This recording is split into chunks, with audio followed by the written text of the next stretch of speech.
The Council on Economic of Health for All was a missing piece and very much needed. As the patron of the Council, I would like to thank Professor Mazzucato and the members of the Council for your dedication, inspiration, and vision. The Council works at the intersection of economics and health. The COVID-19 pandemic has shown how health and economy are linked to each other. The dramatic consequences of the pandemic for individual households as well as economies have been profound. Many consequences are not even known yet. We now understand that health budgets are not only an expense. Health budgets are much more an investment that makes societies and economies stronger, more resilient, and more equal. We need to rethink our policies globally and locally. The question is how to make us collectively and as individuals, societies better prepared, how to become more resilient for future crises and threats. We need to act on several tracks simultaneously. We need to reform the global preparedness and response mechanisms. We need to make the World Health Organization stronger. We need to invest in national capacities and resilience. We need to ensure equitable access to essential countermeasures. We must work on several tracks in order to make a real leap forward. We need to improve what is already in place, but we also need new approaches. These include an international instrument, a new funding tool to support capacities for health security at national, regional, and global levels. Our view must be holistic on what needs to be done. A broader societal approach is called for. A good society and well-functioning economy needs investments in research, social protection, education, and health systems. Investing in gender equality and women's economic empowerment is very important. We need prevention and more health and well-being. The whole of government and whole of society approach is way to get there. Together, these investments drive progress and rebuild better and resilient societies for all. In addition, these investments contribute to global public goods for health and well-being. I believe that this is the way to build societies based on trust. Without trust, a society is not resilient. With trust, our democracies are stronger. This is what we have learned in Finland throughout our history. Finland has constantly promoted collaboration across sectors and health in all policies. We know this is not enough in the face of important transformations going on due to climate change, demography, urbanization, or new technologies. These changes touch upon many sectors. We need to see the link between economy, health, environment, and well-being. This is what the economy of well-being is all about. The pandemic has had a big impact on health, economies, and societies around the world. This impact should not have come as a surprise. For years, experts and the World Health Organization have been warning us about the need to be better prepared for large-scale health threats and emergency. They have warned about the gaps in national capacities and capabilities. We have failed to fully understand the importance of the link between human, animal, and the environment and health security and well-being. Furthermore, in many countries, choices in politics and the economy have led to deeper inequalities as well as to underinvestment in health and social protection. It is clear that people in difficult situations have been hit hardest by COVID-19 pandemic. Inequitable access to vaccine is worsening the mistrust in the global political environment. At the same time, the pandemic has shown that with the right approach, it is possible to protect the vulnerable, to address inequalities, as well as safeguard both health and the economy. Taking the lessons learned from those who have succeeded better can help us guide forward. We need to find the courage to make bold changes before we are swept away by new challenges. This is my key message today. Thank you so much.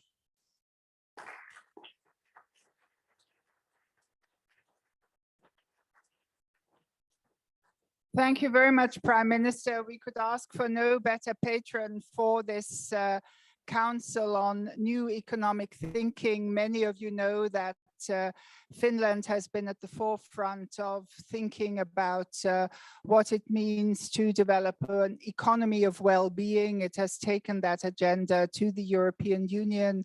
It was at the forefront of taking the health in all policies approach to the World Health Organization and to many other member states of the WHO. So this innovation capacity of Finland, the willingness to think forward and move forward, and the fact that Finland has many, many strong women was a reason to approach the Prime Minister to be patron of this council, and we are delighted that she agreed. Thank you very much, and it's my pleasure to now ask Dr. Tedros to share with us why this council was established and what his hopes are that it will deliver. Please, Dr. Tedros.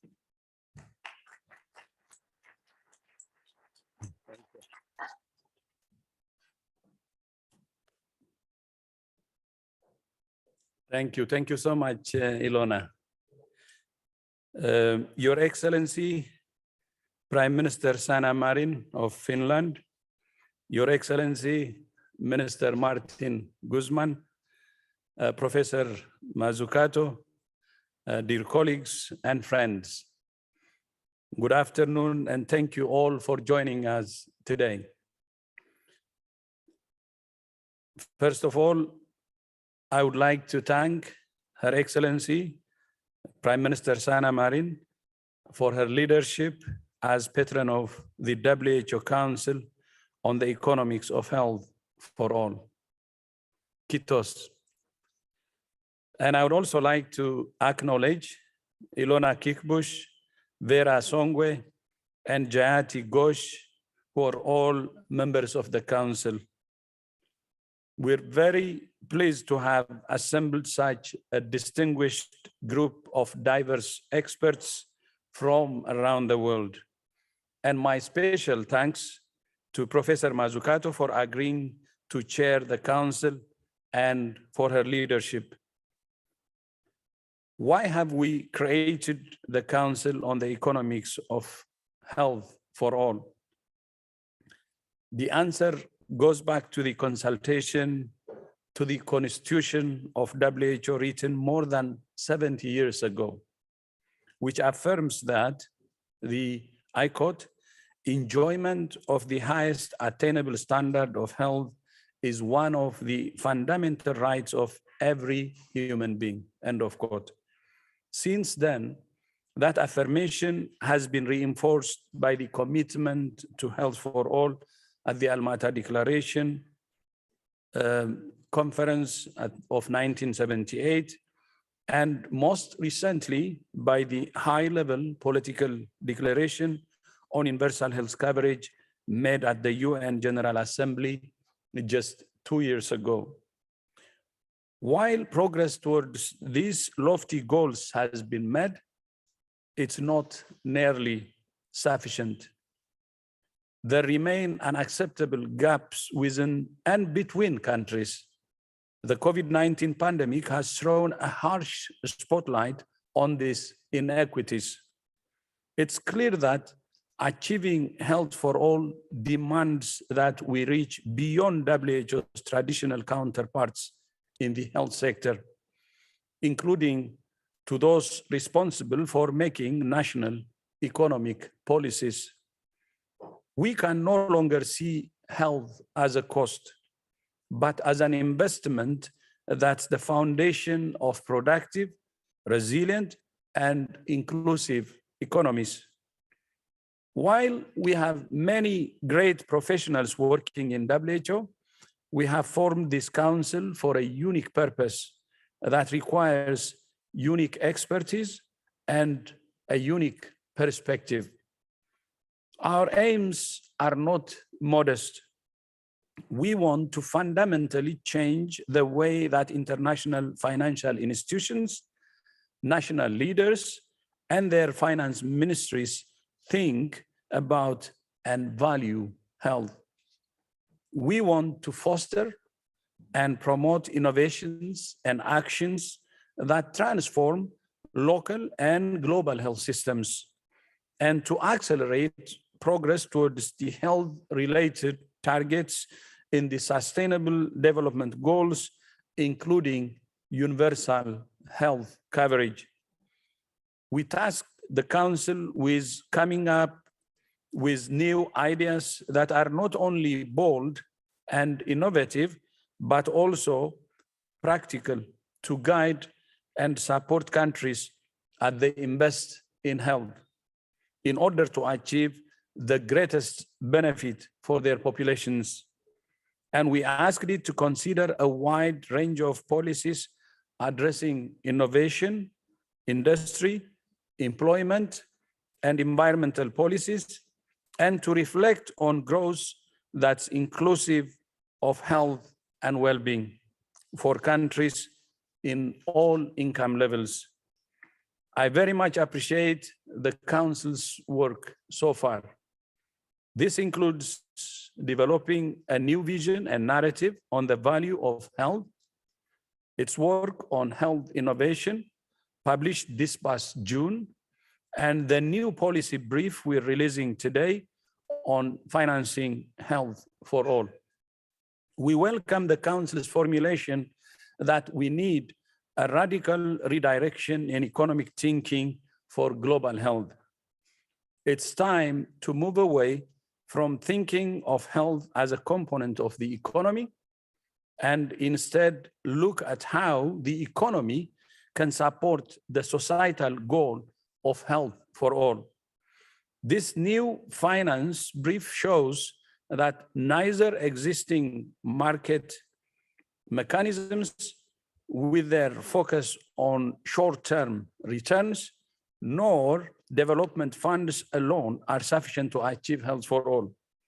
They do not provide the global public goods on which we all depend, such as vaccines, nor do they address the major inequities undermining equitable access.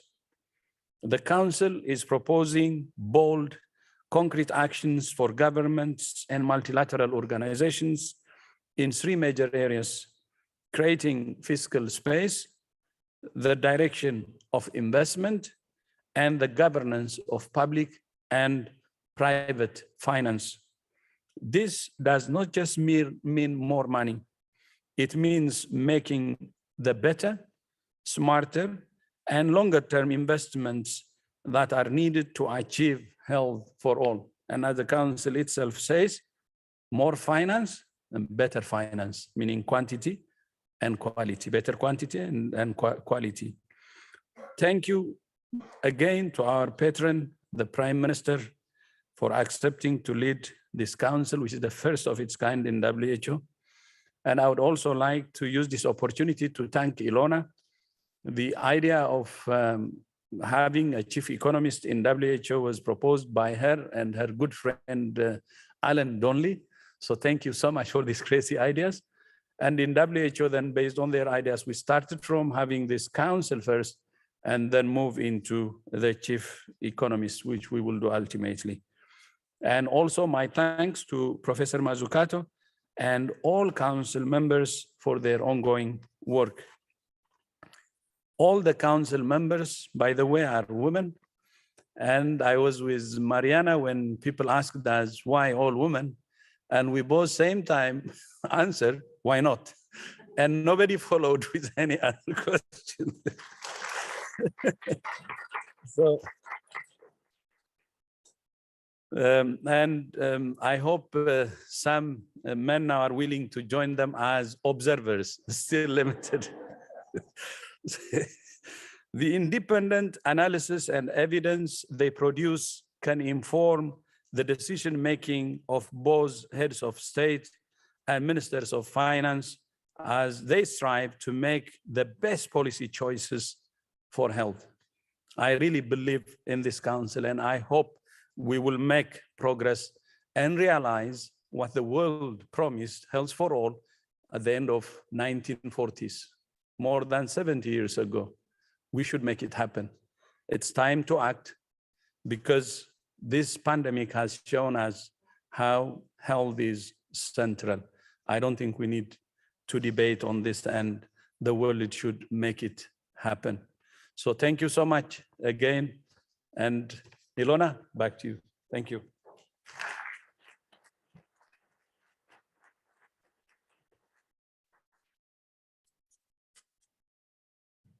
Thank you very much, Dr. Tedros. And you will now understand why I underlined when I spoke about the patron of asking the Prime Minister of a country with very strong women to act as a patron of this council. It is now my great pleasure to ask Professor Mariana Mazzucato, who is the chair of the council, to speak to us and give us further understanding of what the work of the council has been, what its narrative is, what it hopes to achieve. Finally, today I was able to meet Mariana in person, because the pandemic has not allowed us to do so before, and that's been a wonderful experience. We've really been able to hug one another. And but I do want to underline that you have a very special person speaking to you today. Mariana Mazzucato has, on many occasions when there have been rankings of economists, been ranked as one of the world's leading economists. She advises heads of state, she advises the G7, the G20, many other organizations. And we are incredibly proud that she agreed to chair this WHO Council, bring her experience, bring her creativity, and bring her knowledge to this enormous challenge of anchoring health in a totally new way in the context of the economies of states, but also in terms of the global economy and global public goods. So Mariana, the lectern is yours.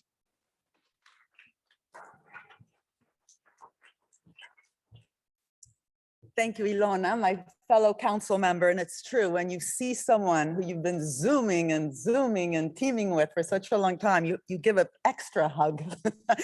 And I've been told that the reason why COVID was so strong in Italy is we hug and touch a lot. So anyway, I shouldn't say that at a World Health Conference.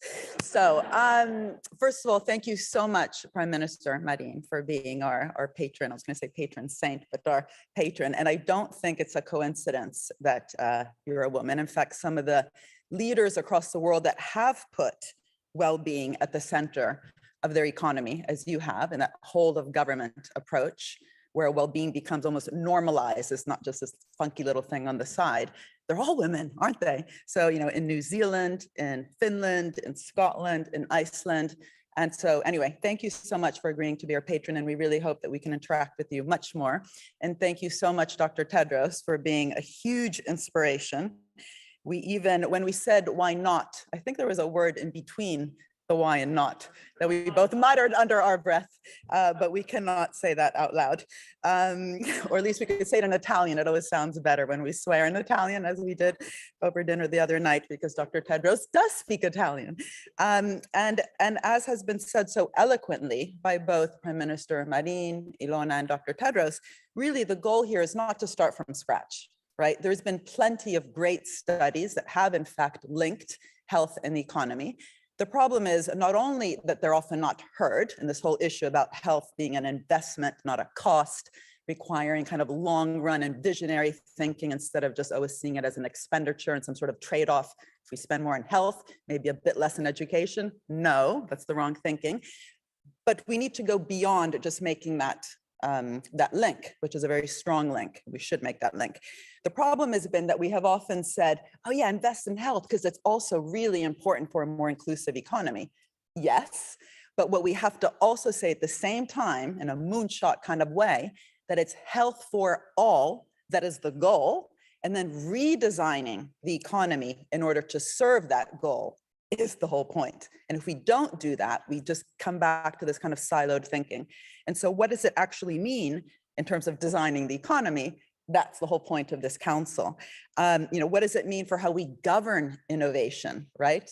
Governing innovation with common good metrics in terms of how to also really foster collective intelligence, which means being able to really design intellectual property rights in such a way that they help create value and not become a monopolistic kind of rent-seeking extraction of value tool. What does it mean for how we direct finance? We can't just fill the system up with liquidity and hope for the best, as we did after the financial crisis, where something like 80% of the finance that was created went back to the financial sector, finance, insurance, and real estate. So directing finance to the real economy, but especially in real places that improve global health systems, but also partnerships between public and private actors that are properly designed in order to foster the kind of goals we have. And by the way, a lot of the issues there is that in the past, at least, the conditions attached to finance from different types of organizations, including our friends at the IMF and the World Bank, were precisely those problematic conditionalities that made many countries around the world have weaker health systems, weaker public administrations, because they were often kind of blanket conditions around cutting our public debt, as though that was like some sort of voodoo area, as opposed to really strengthening through public and private sector investment our real ability to structure our welfare state, but also our ability to govern and produce the things that we need in our economy. And so kind of revisiting that whole kind of Washington consensus conditionality is one of the things that we do in our new policy brief on finance that Dr. Tedros spoke about, which I'll get to in a minute. Another area, of course, that's really important if it's design the economy for the goal of health for all is what does it mean for outcomes-based budgeting and participatory budgeting, which is something quite interesting, often done, by the way, at the city level. There's something about cities that I think is really interesting because they're smaller places. And if you look globally at what mayors are doing around the world, they have an ability to experiment, right? That kind of experimentation, trial and error that we also require in terms of redesigning our economies.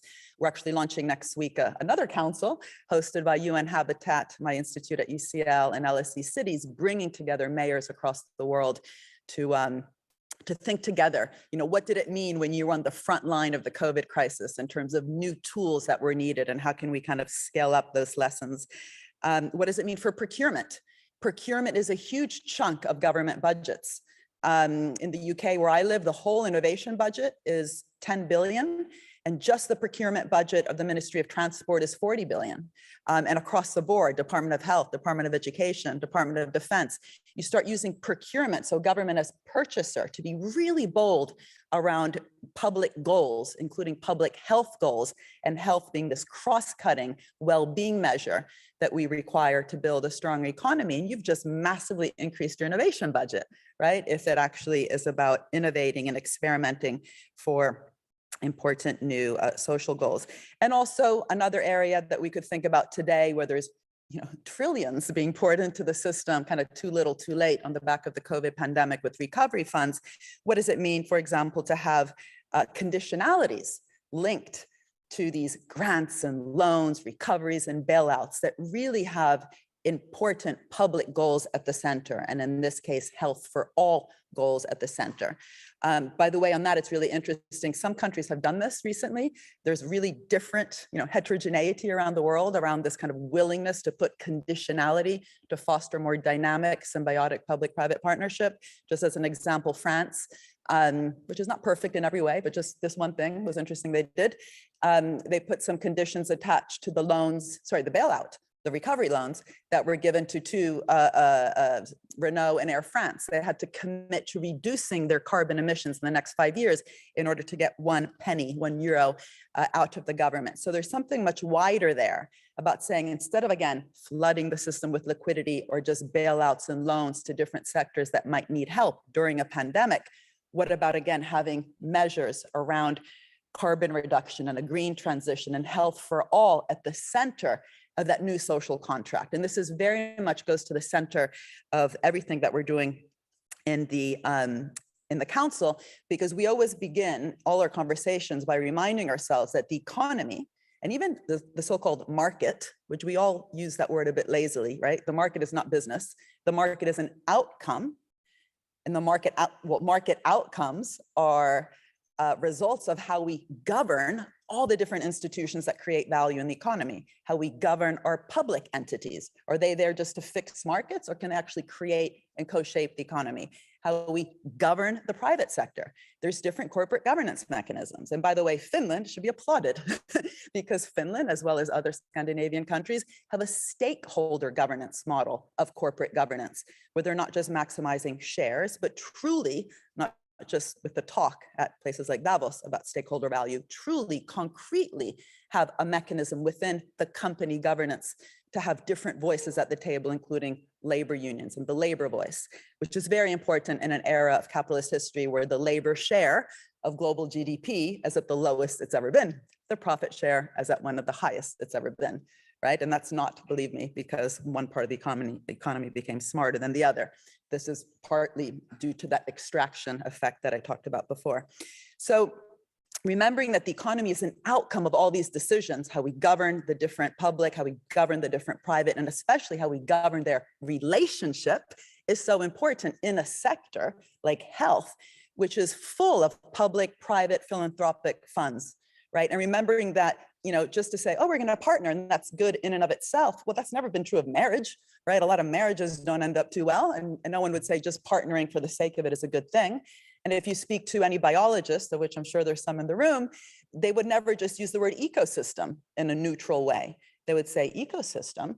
Is it parasitic? Is it predator-prey? Is it symbiotic? Is it mutualistic? So being able to actually define and measure, just like we try to do with ESG metrics, the partnership. What kind of partnership are we constructing? And let's get rigorous about having the best partnerships. Before I forget, let me just read out the names of our wonderful women in this council. And yes, we're thinking about letting some in. I think Gordon Brown is on our waiting list somewhere, and maybe others like Mario Monti. No, that's sort of a joke. We are more than open to having all sorts of wonderful people. They just have to be great economists. So we have Sinead Fiseha, we have Jayati Ghosh, Vanessa Huang, Stephanie Kelton, Ilona, who's sitting there, Zelia Maria Profeta da Luz, Kate Rayworth, Vera Songwe. And what's incredible is that these are all women coming with very different types of expertise, but also distributed across the globe. And this is especially where we want to open up. We want to make sure that we're constantly listening, not just in our meetings, but also in terms of the representation in the council. This is our first year, so we just began in May. We've written 2 briefs, one on innovating for the common good and one on financing the common good. And the really interesting thing is we're hoping that this first year is full of big ideas. And I think I'm almost done with my time, so I don't know how much, no, I'm good. But so big ideas, of which I'll give you a bit of reflection on those just in a second, and I'll be super brief. But the second year is going to be the fun year. This is where we turn into a mean, lean fighting machine, hopefully, where we want to implement some of the ideas. So that kind of coalition of the willing, and we want to, of course, start with Finland, but especially around the world. And again, this might be at the city level, the regional level, the national level, the multinational level, to start really implementing some of the ideas, whether it be about outcomes-based budgeting, new forms of partnerships between large pharmaceutical companies, public entities, small biotech companies. What would it look like to really share not only the risks, but also the rewards, really at the project level, designing new projects that embed that. Anyway, so the second year, so in about a year's time, we're going to be really kind of looking for partners around the world. But we really felt that the first year was the moment to think big. We need new economic theory. Keynes, a famous economist you'll all know, had this wonderful quote. He said, practitioners on the ground who think they're kind of just getting the job done are often slaves of defunct economic theory. So kind of reinventing the economics, but also doing practice-based theorizing, which means you also have to be humble that when you try to implement it, you admit it's going to be messy. There's going to be lots of trial and error. What was the quote you told me, Dr. Tedros, last night from in Ethiopia? They say that when you, what was it? When you stop experimenting, you're dead. Tell me, it was good. Only dead people don't make mistakes, right? So it's such a good quote. Thank you. So this is a huge point, by the way, because whereas venture capitalists can brag about all the mistakes they made, Kleiner Perkins, venture capital company that invested in Genentech and admitted that in order for each success, they need 8 or 9 failures. As soon as civil servants make mistakes, bang, front page of the Daily Mail. So something about being willing to take risks, to experiment, and to use our platform as a platform of experimentation around these big ideas is really the biggest goal of the council. Just lastly, the big ideas that we're trying to foster in our work and the 2 policy briefs that we've put out, the first one on innovation, the second one on finance, which is being launched today in light of the meeting of the 2020 finance ministers and 20 health ministers on Friday. The big ideas that we're trying to look at is, there's 4. One is around measurement.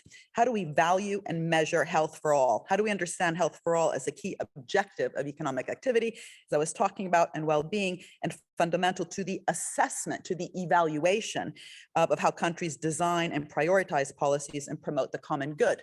So how do we both measure it in terms of a key indicator, beyond GDP, which we all know is quite limited, but also how do we evaluate bold policies around health for all ex post, outside of the standard kind of cost benefit analysis, net present value calculations, which, by the way, would have stopped the moon landing from the beginning had they done a cost benefit analysis. Second, capacity, a public sector leading towards health for all. How do we actually better capture the critical role of public sector leadership and capacity in generating health through action on social determinants and strengthening its dynamic capabilities to drive progress towards universal healthcare, crystallizing new knowledge to drive transformative change. This is crucial. Without public sector capacity, you end up outsourcing everything to McKinsey. And then well, you're supposed to laugh because people aren't supposed to, anyway. So, the consultification of governments is a problem. And it's not even the consulting companies' fault themselves. If you stop investing within your own brain, there was a head of procurement in the NASA Apollo program who said, if we stop investing within NASA, we won't even know who to collaborate with. We won't know how to write the terms of reference. And they had to collaborate with hundreds of companies to get to the moon. And he was very clear about that. They also, by the way, in the moon landing had a no excess profits clause. Because it was a collective investment, they were clear they had to actually share and not turn it into a gambling casino. No comment on what's currently happening with some of the vaccines. Third, finance, investing in health for all. We have 2 dimensions. And again, please read our new brief that's just come out, which Tedros did a wonderful job in quickly summing up.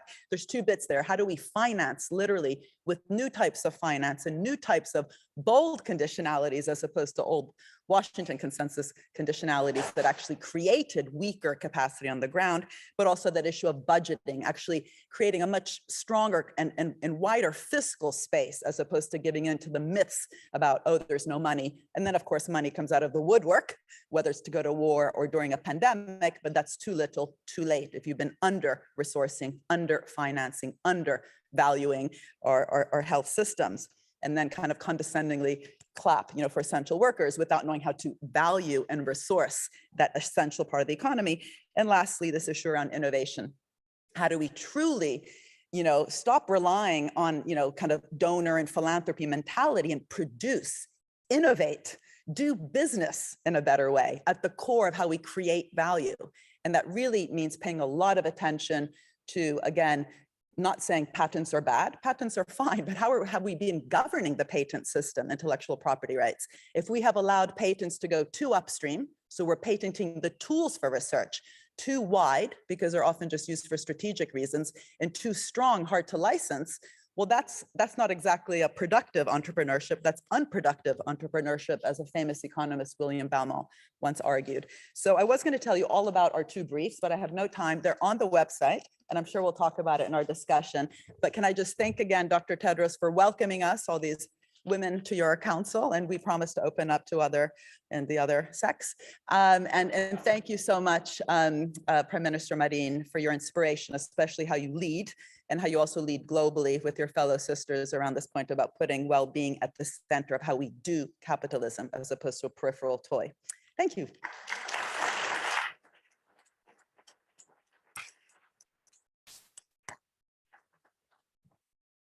Thank you very much, Mariana. And those of you that are here in the room, but I guess also those that are following online, got a feeling for the energy that is in this council and the very, very strong motivation. And I think that's a very special thing to combine this kind of positive energy with high professionalism and deep knowledge.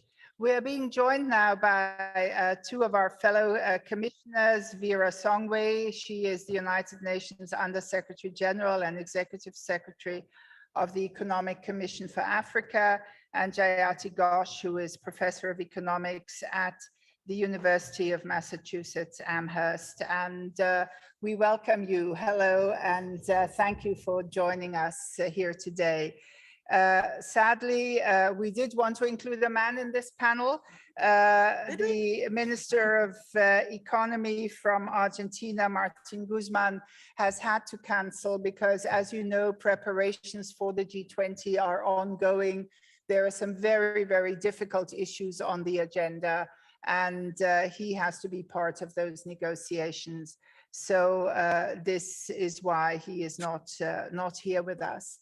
I wanted to turn to Professor Ghosh first, to Jayati, and just ask her, Jayati, we have been, approaching these incredibly senior women like yourselves to join this council. And we wanted to hear from you to explain to the audience what was your motivation as one of the most busy women in the world to join the council, to work with us, and how you link this to your other work, particularly in relation to the broader UN SDG agenda, and something I think we'll come back to continuously during this discussion, the financing of global public goods. So Jayati, over to you. Please share some of your thinking and your motivation with us. Thank you so much, Ilona, and it's really a terrific pleasure to be able to join you, even if only virtually.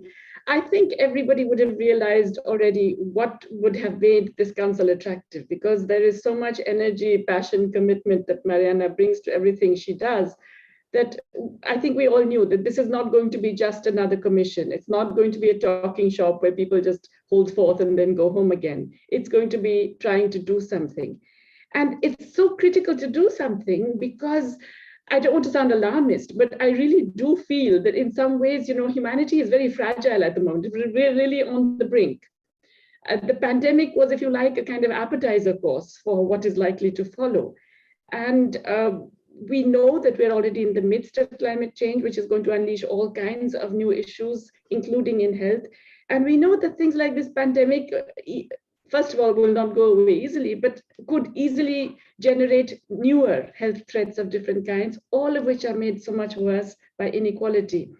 So the need to be able to participate in ideas about how to change this, I think, was absolutely central.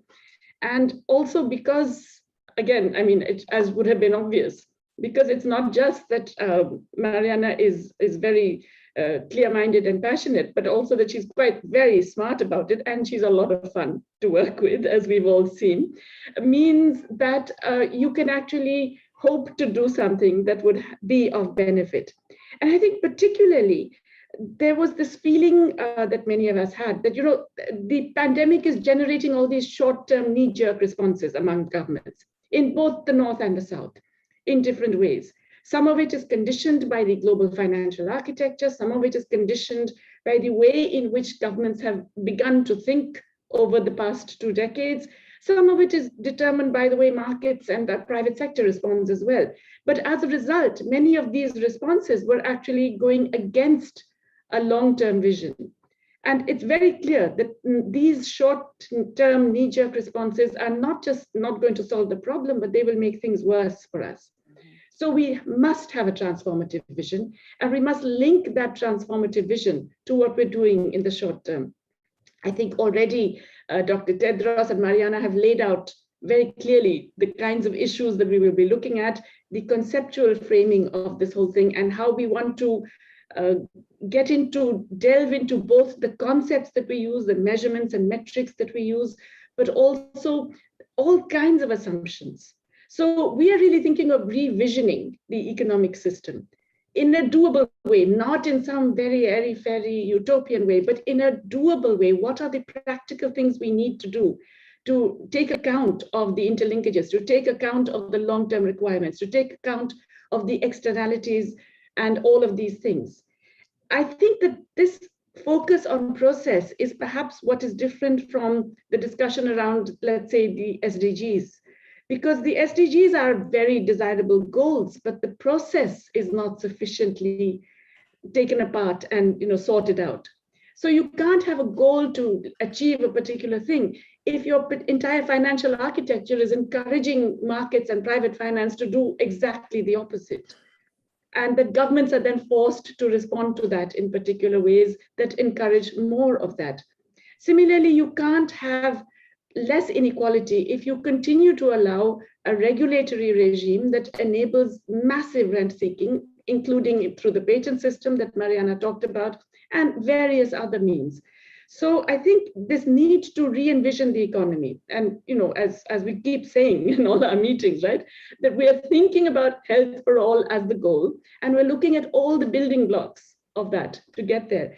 I think that's absolutely central, and that automatically brings in the issue of inequality, which is pervasive in all of these things, but it also brings in specific mechanisms to reduce that inequality. So I think what I find also so exciting, I'm really happy, I feel very privileged to be part of this council in a period when, let's face it, not much in life makes you happy nowadays, right? But I feel very privileged to be part of this council because I really do feel that we are trying as a group to think about those building blocks in sustainable, doable ways, that different kinds of governments, different kinds of local institutions, different levels of international organization can take seriously and perhaps try and implement. Thank you very much, Jayati. Thank you for that.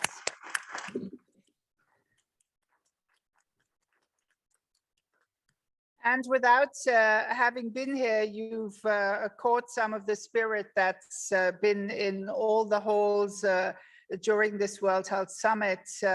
That is, this feeling, it's time to do something. We want to move from the words, those great words that have also come from many multilateral organizations, from the G20s, the G7s of this world, to action.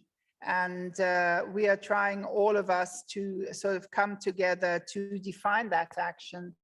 But that action also needs to be rethought in terms of the process and in terms of that transformative vision.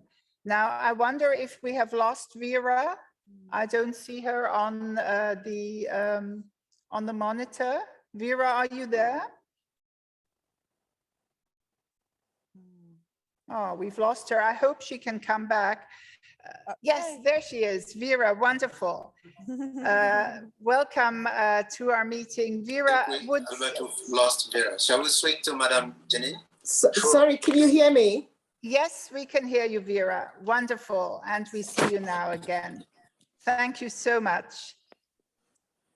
Vera, we were hoping that you would outline to us, particularly with a view of your work at the Economic Commission for Africa, how the kind of thinking that is being developed in the Economic Council has relevance for your work, has relevance for Africa, the countries of the Global South, and particularly the issue that Mariana had mentioned in her presentation as well.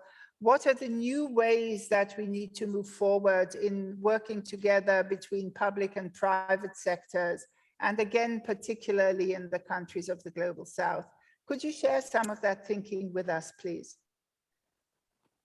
Thank you, Lorna. Thanks again for everybody who is participating in this Global World Health Summit.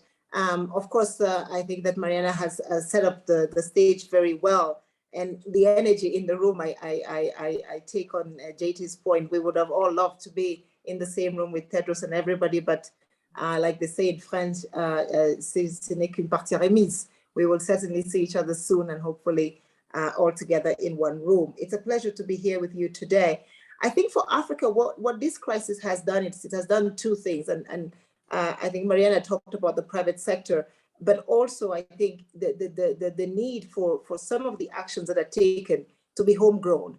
And three things that we've done as a result of this crisis, and for which I think that this council is particularly important, and hopefully that everybody can read, not just our last note, but all the other two, because each one of them is building on the other, and I think makes the powerful points that we want to see in changing, I think, the discourse around, first of all, where health fits, not health as a tool, but health as an end to where we want to get to as a basic fundamental need.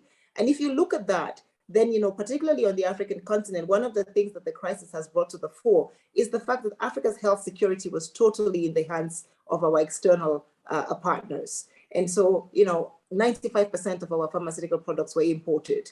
And so Africa had no sort of control over that. Secondly, when COVID hit, yes, COVAX came together and COVAX said, we're going to help the continent. But again, fully procuring all the vaccines from outside the continent. So not creating any jobs on the continent, not creating any reason for sort of the continent to be able to see, how we take hold of, taking care of our own health security. I think three things have since happened after that. Under the leadership of President Cyril Ramaphosa, we were able to create, first of all, the African Medical Supplies Platform.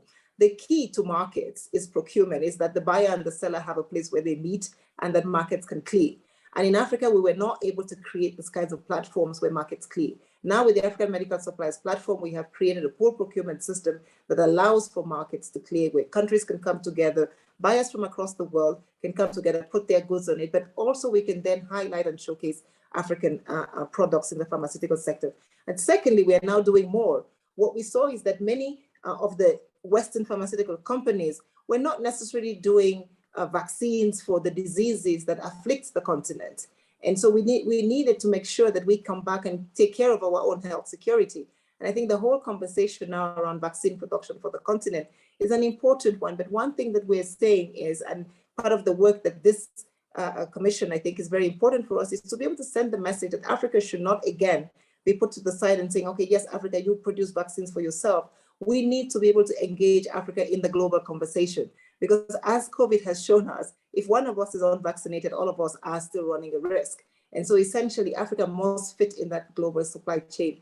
In a very weird way, this comes at a good time because Africa has just passed the African Continental Free Trade Area Agreement. We're working to build supply chains on the continent. So in South Africa, we can produce the vaccines. In Rwanda, we can cap and fill. In Egypt, we can ensure that the logistics system works, and then we can send it out to the rest of the world. And I think that kind of private sector engagement in seeking a cure for and a solution for Africa's health crisis has been, I think, something that has emerged from this crisis as a particularly important discovery, I think, for the continent, but also not something that will also help us create jobs and ensure that the CFT and others work. But we have also been able to highlight, I think, some of the constraints that we maybe hitherto had not noticed. Export bans from the developed world when the crisis hit, I think are something that we must discuss as a global policy conversation.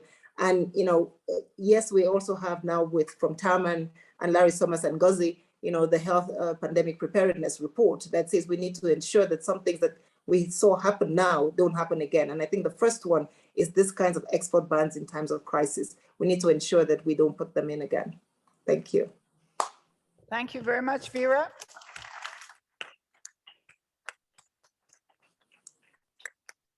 And this shows, the very important issue of going at these problems and the transformative vision from these different perspectives, and really being able to understand how policy decisions and what policy decisions are taken in the real world context of the Global South, and what we can also learn from them in terms of our assumptions and our issues of trying to move forward. I have to change the program because some of you are very familiar with Berlin, and some of you are perhaps particularly familiar with Berlin Airport. And the last thing you want to do is get there too late, so you'll miss your flight. And we have therefore been informed that Dr. Tedros will not be able to stay right till the end of this meeting. because otherwise he will not get back in time to Geneva and he will miss his plane. So we're just interrupting this very, very quickly to give Dr. Tedros the opportunity to say goodbye and to make an important announcement that he already made earlier in this summit. But this is important. We don't want him to leave without having the word again. Please, Dr. Tedros.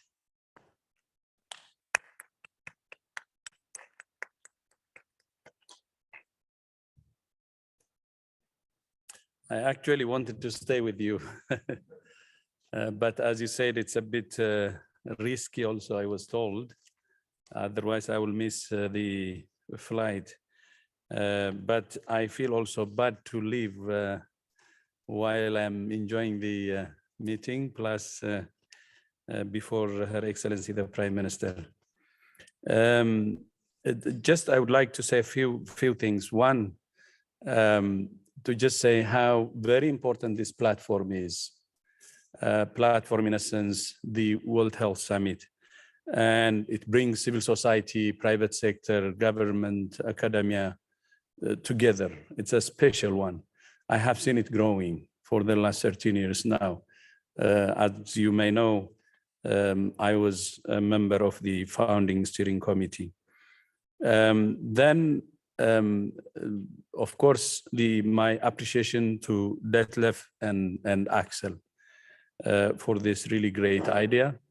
And together with that, one thing I would like to say is next year we have decided to do it joint, WHO and World Health Summit, and hope to see you then, not like a hybrid like now. I hope it will be a full conference or a full summit. The other issue, the second issue I'd like to raise is about the whole forum. I mean, summit was really excellent. And thank you to all of you for your comments, very kind words for WHO about strengthening WHO. And that really gives us energy and inspiration. As Mariana said, WHO is not perfect, makes mistakes like any organization, but at the same time, the key is learning from mistakes and moving on. So thank you so much for the kind words, the support, the new ideas you have proposed, and we will implement the new ideas you proposed. Then on G20 is coming, maybe I'd like to say a couple of things. The main agenda now and our focus should be on ending this pandemic. The whole world is sick and tired. And we should, as one humanity, unite to end this pandemic and bring our lives and livelihoods back to normal. So if our focus should be on ending the pandemic, then there is one thing that the G20 can do, vaccinating the whole world. And there are targets we have already set for ourselves, 40% by the end of this year and 70% by middle of next year. I hope during this G20 summit, the G20 countries will own those targets and make sure that the 40% and 70% are achieved. And it's possible. It's in their hands. I mean, it's in the world's hands to make it happen.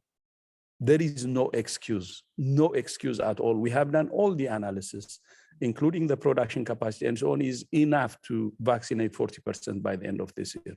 So I hope they will take that seriously. The second is, which is a bit disappointing, and I will tell you why. A high-level panel, different panels proposed a health threats financing board. This is for the next, to prevent anything like this from happening and to have a solid, sustainable financing for global health. But I see problems now and serious, differences between G20 countries. I understand there is trust deficit, but for the sake of humanity, the G20 should come together to make this excellent idea happen. Health threats financing board has no political intentions as far as I understand.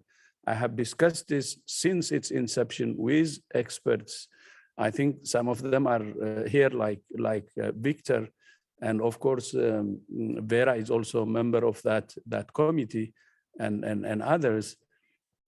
This could help for the next steps. I mean, to prepare the world better, starting from today, by the way, if decided, it can happen soon. So these are the two asks. Of course, there are the rest, but vaccinate the world and end the pandemic, and at least have the health threats financing board for G20 that can help us to move forward as quickly as possible.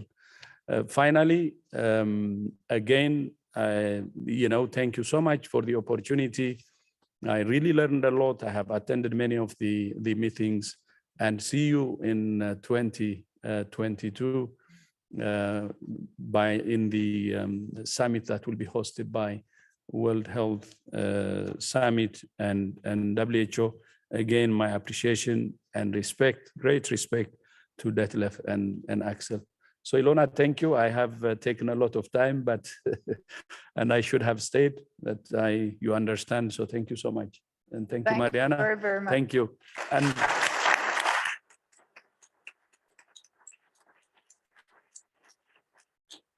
thank you very much, Dr. Tedros. Thank you. We hope really that you catch your flight.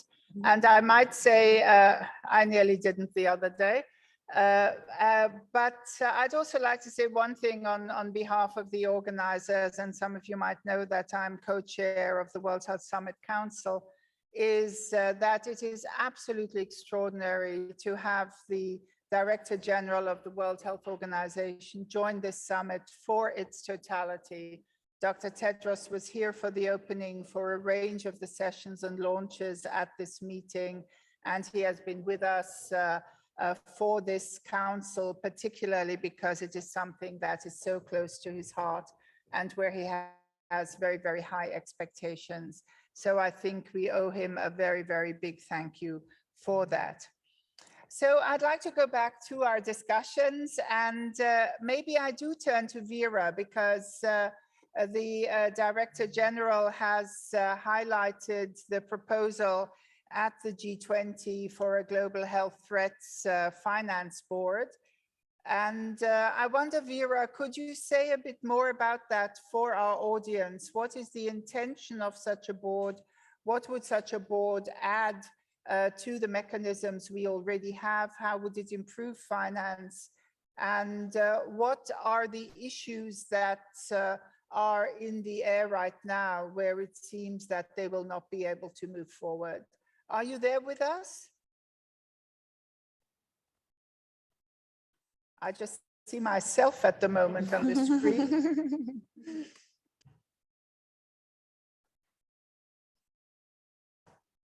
I see Jayati. Vera, can you come back to us?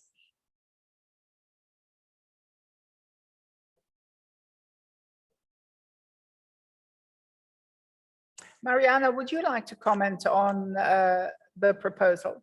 On that, well, Victor should. Victor, please.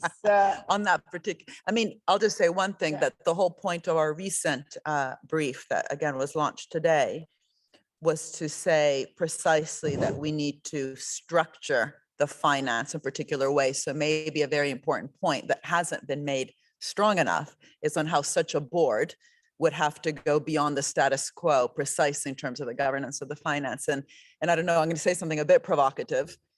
Maybe I shouldn't say it, but it might be that this lack of trust by some countries, which is then causing a stalemate in the G20, is precisely because of these problematic structures in the past.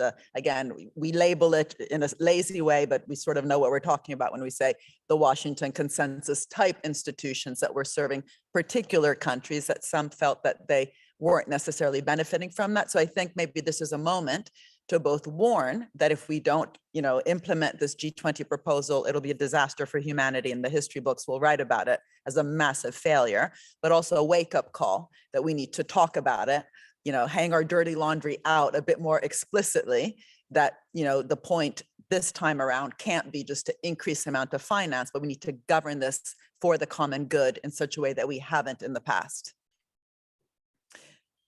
Jayati, could you perhaps comment? It's been a theme that has been so central to the summit over the last 2 days, where so many people have been saying we need to move away from a charity model of global health. We need to move towards new financing mechanisms. To some extent, it's something one has heard at regular intervals. Why do you think it is so difficult to move out of this mind frame of the charity model? We're even seeing now with COVAX, where there was originally a different intention of sharing, that it is also more or less being pushed back into the charity model. What needs to be changed? What could the Council contribute to changing from such a charity model to a global public goods model? You know, this is such a tough issue, precisely because the reason that there's a fallback, if you like, to the charity model is because of, in a sense, the lack of trust that comes from the unwillingness of, let's face it, not even G20, but G7 governments to actually ensure that if you do provide finance for these global public goods or to prevent global public bads, that the conditionalities will not be actually directed against people, but they will be directed in ways that enable the public good. And I think that's absolutely critical. And it's a point that we make over and over again in the brief, that it's not just the quantity of finance, it is the quality of it. It's how it is regulated, it's how it's governed, it's the conditions under which it's provided. And it is what the private sector is not just encouraged and incentivized to do, but also the kinds of things that it's told it should not do and cannot do, if it is going to be part of that collective effort. I think there is a genuine concern among many countries that another global financing facility will once again be in the control of the great powers who will do that, who will use that power to benefit their own private corporations. I mean, let me just put it very frankly. And that concern has to be met with very clear provisions in any financing facility that don't just say, well, you know, we are all going to donate this much or give this much, etc., but that actually see this as a global requirement, which is being met with a global response in a way that is designed to make the private sector also conform to the public need and the public requirements. On the issue of the charity model, there is also, again, I'm being a bit frank here, but you know, there are concerns with the fact that a lot of the philanthropy has become disproportionately powerful in the global health architecture. And a lot of it sometimes contains quite blatant conflicts of interest, which cannot be controlled because there are no mechanisms to control it. These are all international flows. There's no architecture or no regulatory structure that would control those conflicts of interest. And that in turn also adds to a sense of distrust and concern. So I think if we are going to even let that, whatever remains of a so-called charity model survive, it would have to also be made to conform to the broader public good. A lot of it is too much dependent on the whims and interests of particular funders, which is not, I mean, of course, it's not desirable overall, but it's not very productive in terms of generating the outcomes that are desired and required. So I think, you know, the reason why such a board, which I think is obviously required and is essential, may not be getting the kind of traction that it needs, is because it's not just governments, but many people around the world are a little mistrustful of yet another global financing facility that will end up serving the interests of capital based in certain countries rather than people around the world. Thank you, Jayati. And now that we have Vera back with us, Vera, we'd like to ask you, you've been involved in the thinking around this G20 proposal around a Global Health Finance Board, Global Health Threats Board. Could you share with us some of the key elements of that so that our audience understands it and the view from Africa on such a board, and what is actually holding up moving forward in the G20 in relation to such a board? Could you share your thinking, please? And I'll mute myself. Yes, no, thank you. I think the Global Finance and Health Board, the proposal is twofold. One is that, you know, normally when finance ministers talk, they talk among themselves. When health ministers talk, they talk among themselves. And we're now beginning to see, the importance of both of these bodies being able to talk together and come up with some solutions for how we solve this crisis. Because we will and will only need to have a collective solution to this crisis. Having a global sort of finance and health board that allows us to do one thing which is very important, finance the insurance and finance the resilience that is needed. For that cost to happen, we do need to create the fiscal space. And that goes back to, I think, our finance ministers. We have seen, even with the G20 and the issuance of the SDRs are going to stay as a global, essentially we're saying, let's use them all as a reserve currency, but we need to buy vaccines. And so we're pushing now to on-lend SDRs to be able to create a vaccines facility. Had we had a health and finance board, we would not be, thinking about vaccine and vaccine purchase almost as an afterthought, right? It would have been an immediate thought.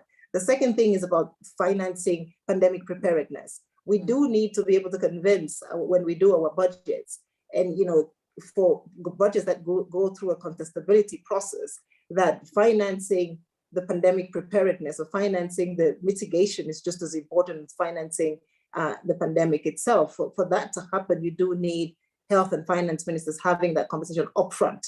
And so essentially ex ante and not ex post. And I think these are some of the kinds of issues that we're hoping that a health and finance board, not a health financing board, but a health and financing board eventually will be able to address.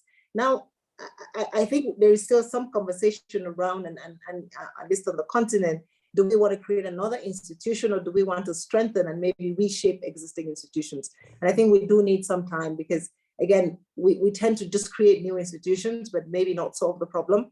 I think that there are already some existing institutions that could do the job just with revised mandates. And the pandemic has, I think, given us a mandate to be able to open some of the mandates of existing institutions and change them. So hopefully we can do that, to have a place where we meet health. And in Africa, we're already meeting constantly finance and health ministers. So I think the benefit of that for us is already very clear. We've spoken about pool procurement. We've talked about, setting the targets for what percentage of the population needs to be vaccinated. We've seen a little bit the changing knowledge that we've been acquiring throughout this COVID crisis, because none of us had full information of what this was when it began. And so what the cost of the financing of it has been evolving over time. And the only way you can actually meet those costs is if health and finance ministers are talking together and sort of appreciating the change in the narrative at the same time. Thank you, Vera. Mariana, I'll come back to you and along two lines. So the G20 is around the corner, a consensus, one thought one was going to get, doesn't look that rosy anymore. Maybe diplomacy will resolve it. We have very different positions between different powerful groupings on the TRIPS waiver for vaccines. We have big differences on the proposal of a global health treaty. So on the one hand, there is this increasing need for cooperation in the global arena, and also cooperation that actually allows us to produce global public goods and finance them. On the other hand, there is this decoupling of partly not even being able to talk to one another anymore, and new red lines being drawn. And we have, developed some proposals now, just consciously, just before the G20 meeting. We have our host country here, Germany, taking on the G7 next year. We have Indonesia taking on the G20. I guess what I'm trying to lead to, how do you think also from the Council, we should be maneuvering this element between economics and finance and the transformative vision we've set, and the really hardcore geopolitical issues that are out there right now, and that seem to make global cooperation more difficult than ever before? Great question, big question. I think what's interesting is if you think back to 2015, it was a very, very different moment. If we were, speaking today and it was then, we would be talking about, we would be congratulating the world and all these amazing things that were happening, from the Sustainable Development Goals having been agreed by basically every single country, the COP in Paris having happened, and again, being very bold, and also the changes that began since then around actually re-steering finance and having things like the Finance Stability Board being set up precisely to crisis. By the way, that hasn't worked. As I mentioned, we have our economy to a large extent. So, but still back then it was very positive. There was an optimistic moment. It was also a moment, I was reflecting last night with Dr. Tedros, that you could almost argue was a moment of convergence in the global conversation. So why now this divergence? And I think it's personally, and I'm not a political scientist, but I do think there's something about, putting too much emphasis on the geopolitical. There's also something, strongly economic, that it simply is getting better, that benefiting from, the powers of digitalization, or even the green transition, a really, really important area on the table. If you don't have a just transition, and this is something that's fighting for, then many people are left behind. And just think of the digital divide during COVID-19. I've got 4 kids. They all human right to education, but so many kids globally during the lockdown did not have access to their human right to education until we of inequality, which, in the city, I see it in London on the back of now, that we're having is people benefiting and some not from the best that the 21st century can offer us. So this moment around 19, Summer told us, we gotta hurry up. It is becoming irreversible. Agreement that hopefully, Victor, you and the team will diplomatically steer into place. These are moments to really reflect on what the easy to blame, 5 countries that are going to become bottlenecks to the system, is there this discord. And by the way, in terms of this kind of convergence, divergence, it's increasingly at the postcode level. It's not really anymore kind of global South, and the New York metropolitan area is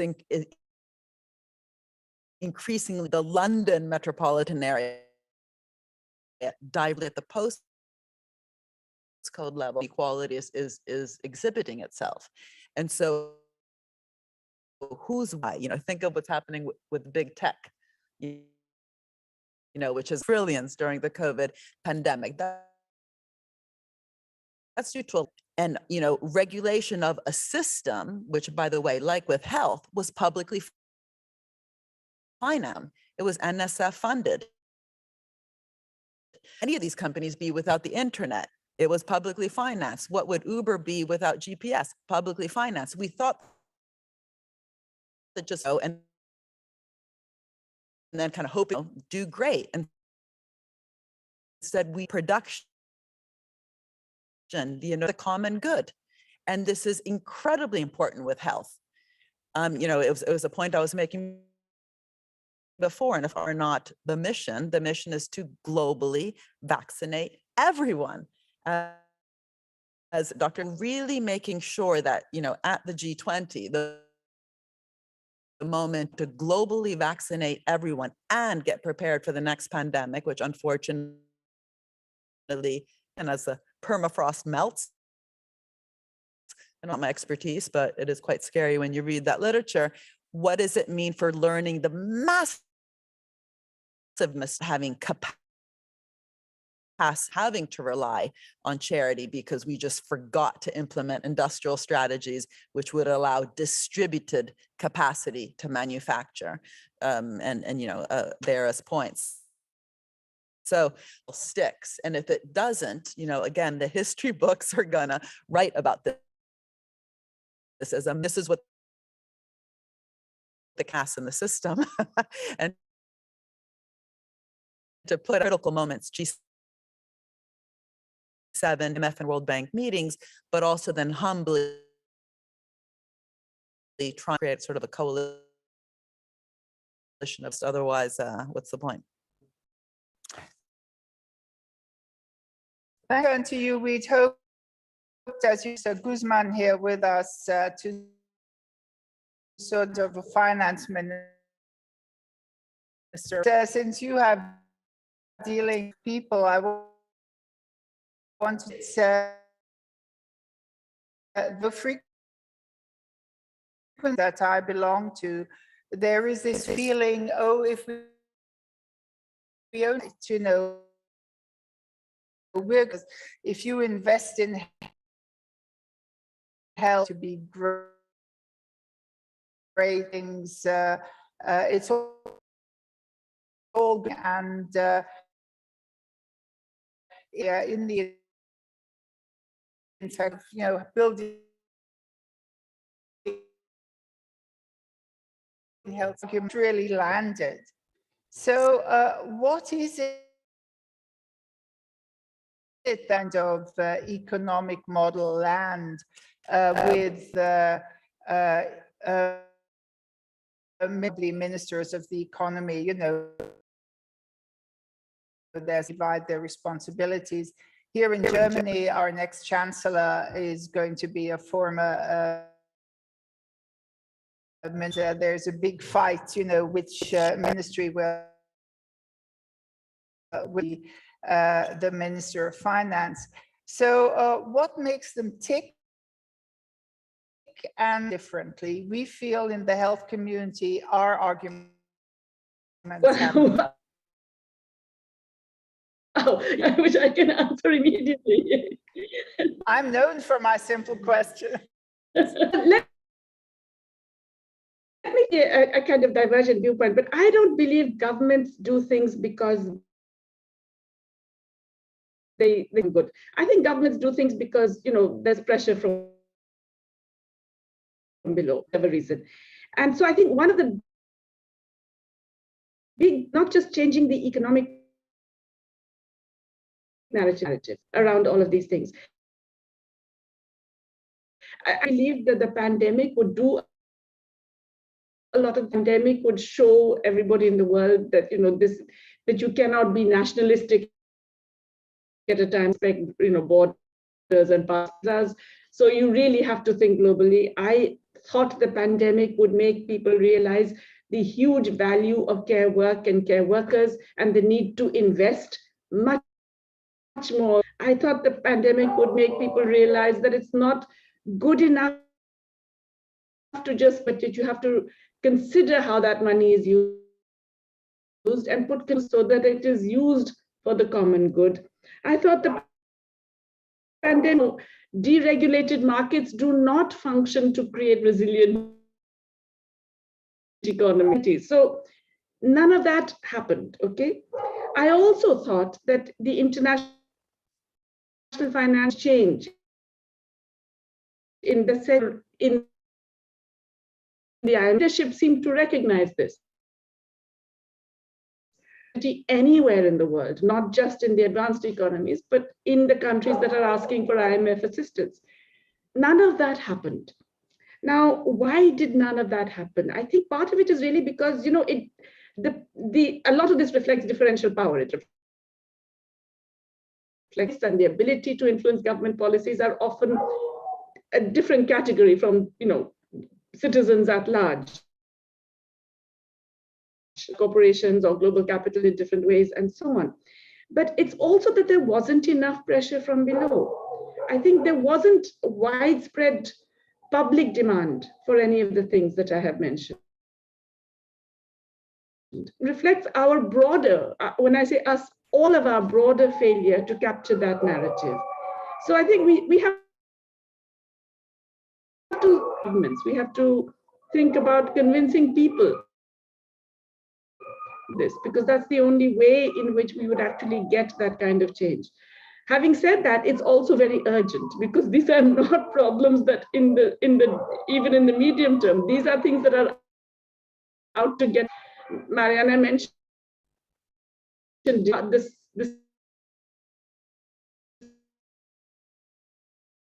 of diseases we are getting, and the agriculture and therefore food and nutrition. All of that is already happening to us in the developing world. So we can't wait around for this. And yet we know that what we are asking is a big ask because the political forces against it are start a coalition to actually get those things done. How do we do it? We can't do it by hanging on to our own little selves. We have to build coalitions. We have to work with people we don't like otherwise. We have to get in with groups, even on single point agendas, if our own comfortable shells and be willing to go out there and work with all kinds of people, get our hands dirty. I don't know if we're allowed to use hands anymore, but whatever it is in this. Nati and Vera, we're sort of coming close to the end of this session, and I'd like to first turn to Mariana and Dirty. You said, you know, next phase of the commission, get things done, bring change about. Can you give the audience a bit of an idea of the kind of thing? Sure. Well, our next brief is actually on value, and I think it'll be very. So the second, financing and restructuring the finance, so you just don't, you know, fill the system again with money thinking it's going to help without restructuring it. And the third will be, how do we actually value care work, but also, you know, the big debate about beyond GDP, how do we better metrics, but also at the corporate level, you know, there's a lot of ESG, what is and we know there's a lot of greenwashing around that. If we around health, and I was just speaking to Samia, who's co-running the Science Council about that might break, because that's also something ahead. We'd like the Science Council that has also just been set up hand in hand.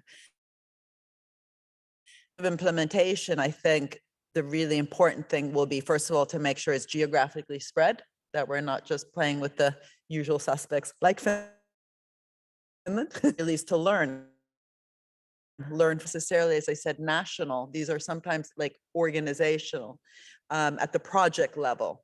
You know, I keep saying with these six, the projects, the level of collaboration and design, for example, around agreements, around knowledge sharing, we're actually very, very different between them. What can we learn from these differences? Government, the state, and just, you know, using something like the word at the project level. So it's to be more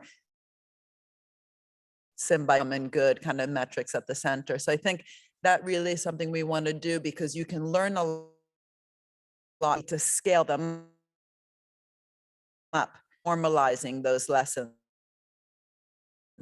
in many developing parts of enough money. Well, let's start actually restructuring also the outcomes oriented instead of just handouts to different sector, by the way, and sector that receives lots of subsidies and guarantees and, again, investment from government. What does it mean not to focus on sectors, but look at approach? This is what we mean by that mission-oriented approach. And start doing that at the table in different parts of the world, and then learn, scaling up those lessons. So start small, but then scale up for how we actually can design the economy to be outcomes oriented. We are already thinking together with Dr. Tedros and the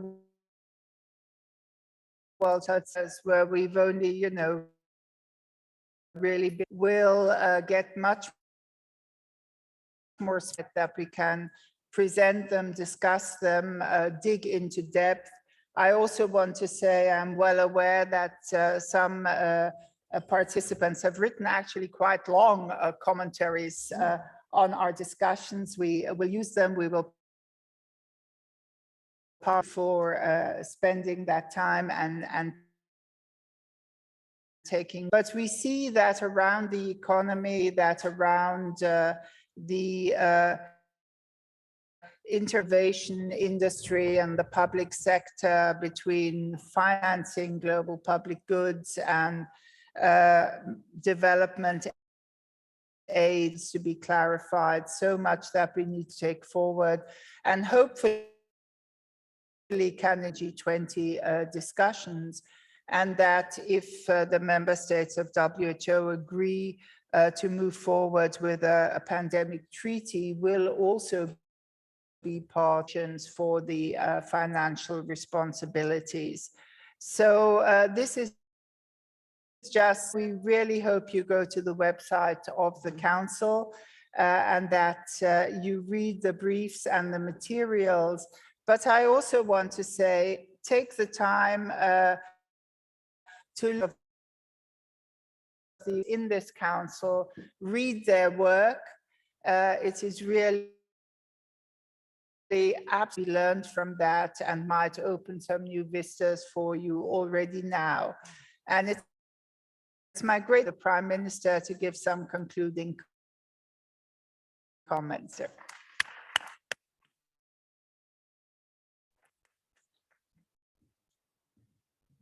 Dear friends, thank you so much for very interesting presentations and comments on the issue. Today, with the words that Dr. Tedros said, the pandemic, and we cannot be short-sighted forward. I think, so I'm a politician, and actually nations are when it comes to the trust of their citizens, because of course every leader in their country want to make sure that they will get their own people vaccinated, their own citizens vaccinated. This is their responsibility as leaders. But if we cannot vaccinate the whole population forward, to only be short-sighted when it comes to our own needs as nations, then we are losing the game. We are losing the game because if we don't get everyone vaccinated, the virus will stay, it will mutate, and then we have to vaccinate everyone once again. And this is something that we have to learn from this pandemic. We have to look forward, we have to look farther for the front of us right now. And we need cooperation and we need trust. One thing that we have learned in Finland, why we did cope so well during the pandemic, of course, there are many. One reason is that we have a trust in our society. We did make a clear goal when the pandemic spread. We put the health of people in the forefront. This was our goal, to protect health. As we can see, our economy also different in many different countries and life as low as many other countries when it comes to economy, because when we protected people's health and life, our economy also survived much better. And another reason of society, and we have built the trust in our society for so long time, for decades, that is important, is that we have a welfare society, that we have built it over decades. We have built it in a way that we have put people's well-being in the center. We have built our society in a way that it's equal. We have thought that it's not enough that some are doing well, and we are only as strong as society that builds trust in Finland. And also the thing that was mentioned in this discussion was people that you don't see eye to eye, that you think differently. It's very important, and consensus also with people that thinks differently. In Finland, we have had, this is one example, We have now 5 parties in our government, just different way. We have, even though this is so, we have been able to build a strong society with working together. And this is something that Finland is known for, working together with people. I think the learns that this pandemic is to build well-being first, trying to be equal, and this is also something that will benefit the economy, and that we have to learn to put people's well-being and health first. Well-being builds our economies stronger, more resilient, more prepared for all the major challenges that we are facing of the world, global, the loss of biodiversity. People first is something that make a better life for ourselves, for our children in the globe, not only the West, but everyone. And now we have to make sure that everybody will get vaccinated, because if we don't do that, we are all worse off. This is my closing words. Thank you so much for discussion, for your presentations. And we are fighting this pandemic together, and we will make sure that we will learn from our mistakes that we have made during this crisis. Thank you.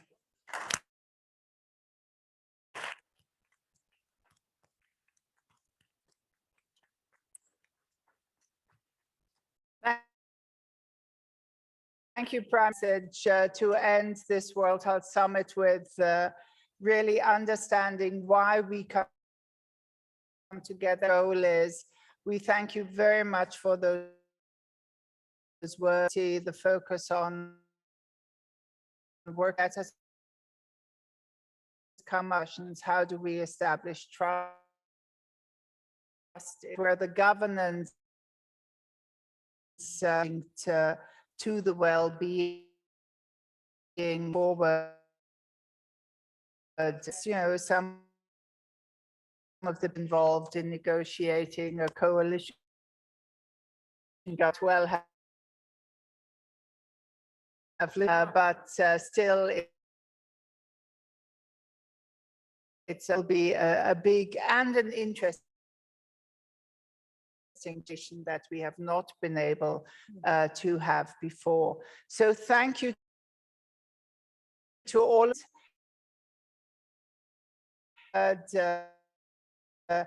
presentations from, I hope, and I think we had one, and from Dr. Ted. Have a good trip home. Bye-bye. Thank you.